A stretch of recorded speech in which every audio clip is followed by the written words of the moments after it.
राम राम पाटील. आत येऊ काय म्हटलं? अप्पा तुम आगे बढ़ो हम तुम्हारे साथ हैं. अरे अजून किती हात येणार आहे? अहो पाटील, यंदा आपला पाव बारलीत निवडणुकीला. अरे तुझा काही कामाचा करून टाकला सप्पा शिव का तुला धप्पा. हो पाटील, यंदा आपल्यालाच म्हणते. सगळं रस्त्यान सगळ्याकडे एकदम साफ. आश्वासन देऊन दाबला तुझा बाप. तू करणार आहे गटरेसा. अरे लाका बाप लेखाने तर ग्रामपंचायतीची तिजोरी केली साखा. पाटील तोंड सांभाळून.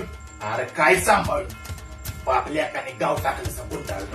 पाटील जरा कमी बोला, आमच्यावर करायला जाऊ नका झाला. अरे तू शिकवणार का मला राजकारणाच्या चाला? आता शेतकरी तिकडे गळ फास लावून मेला आणि तू तत्वज्ञान शिकव मला. मंडळी, अहो गरीब गाईचा मुकोटा पावरून खोट्या श्वसनाची खैरात वाटणारी किल्ला बांधला नाही म्हणजे राज्य करतो. त्यांच्या मागणं हे नकारे ही आपली रताळी म्हणजे मातका. अहो 4 रुपयाची लाचारी आणि आपले एवढं बहुमोल मत यंदा देऊन टाकायचं. पैसा सोडा बाजूला, यंदाचं मत विकासालाच गेलं पाहिजे. सर्वसामान्य माणसाला जाऊ दे पण विकासा झालाच पाहिजे. आणि आता सर्वसामान्य म्हटलं की माझ्यासारखा माणूस येताय काय मत मान. अहो जिथं विषय गंभीर तिथं पाटील गंभीर.